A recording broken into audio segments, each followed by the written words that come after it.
Christine Angel.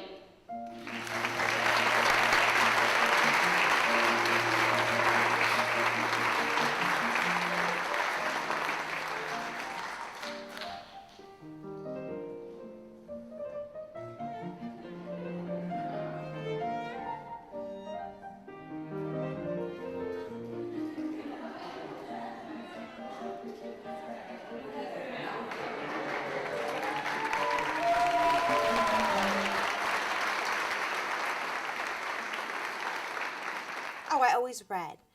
That was, but I grew up in a town of 3,000 people, and I couldn't drive at the time, until I was 16.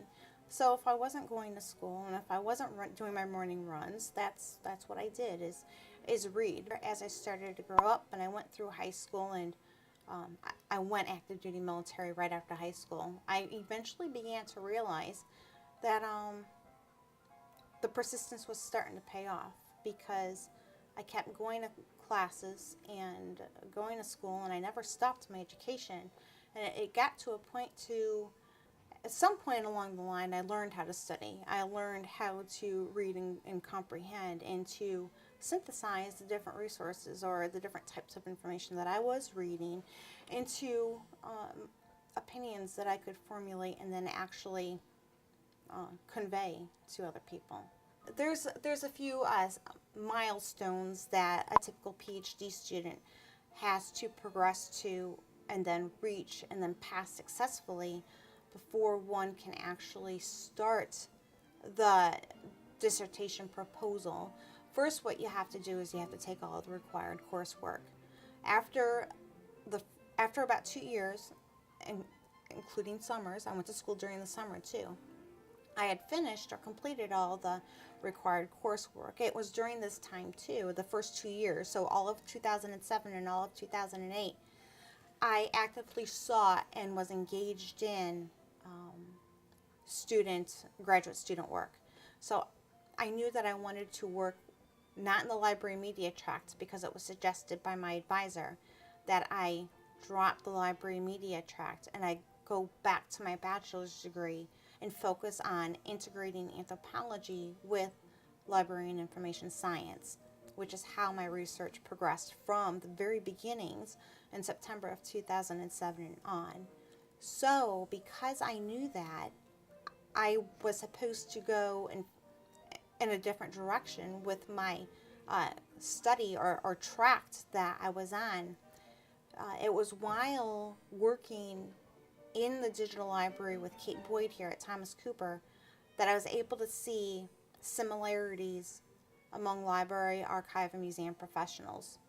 And so I set up my own degree program so that I made sure that I focused on or took classes in the organization of information in libraries, archives, and museums, which meant that I was not only doing graduate student work in the digital library, working with Kate Boyd, but I also did internships as an archivist, working at the South Carolina State Archives, and working with Jill Coverman over in the museum management program. So I knew that I had to have, from the very beginning, certain courses taken to be able to successfully pass comps, defend the dissertation proposal that I wanted to defend, and then carry through with my research.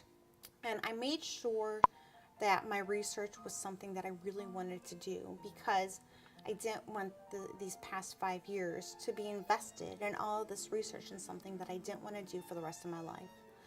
And I succeeded in finding that. I was lucky enough to find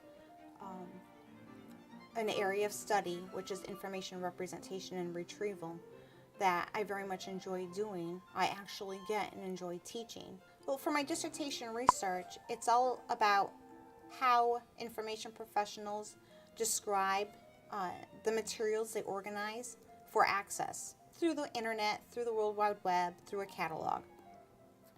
So my interest was, and still is how do we connect the potential information user to the information objects, whether they exist in libraries, archives, and museums that they're looking for, the way that information professionals enable information users to gain access to the resources that they hold in the respective institutions is by describing the very objects that they have within their institution. So for libraries, it's typically books, unless you're a special library. In archives, you're talking about collections of documents, papers, primary resources more specifically.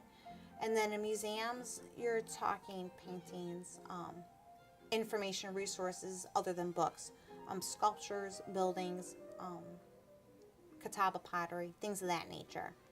All of those resources have one thing in common. They all contain a message, no matter in what form they exist. As information professionals, we need to separate the message from its container, whether that container is in the form of a book, audiovisual materials that you deal with, or a statue. Describing that information so that the user can gain access to it is imperative. So that is what I do. That is what I focus on. It's how do information professionals represent or describe objects for retrieval. And what I found is that the information professionals, ALA, SAA, AAM, they are also trying to figure it out. Evidence of this exists in ACR2 standards, which are going to be replaced by Resource Description and Access, or RDA, March 31st of 2013. So what I've realized is that history tells us a lot and we continue to repeat it. Maybe that's because people don't read history, but because of this dissertation research, I know the way forward. And that is what I'm going to be teaching at St. John's. So my research specifically deals with information representation and access. A little bit of advice that I could give a brand new Ph.D. student in terms of how to find that your niche. What is your research interest? What is your research area? The one thing that I can say is that when you are engrossed in all of your readings for all of your classes, and you are trying to figure out what things mean, one day you are going to read something that lights a spark in you. You will have this intrinsic motivation or this excitement, this desire to want to find out more about one word or one sentence or one piece of information that caught your eye. That is how you know, when you feel that spark light up, that is your research niche. And so you've got to take that one word or that one sentence from that one article, see who wrote it, who the author is, and start performing or conducting your chain of evidence from that point forward. That's what I did.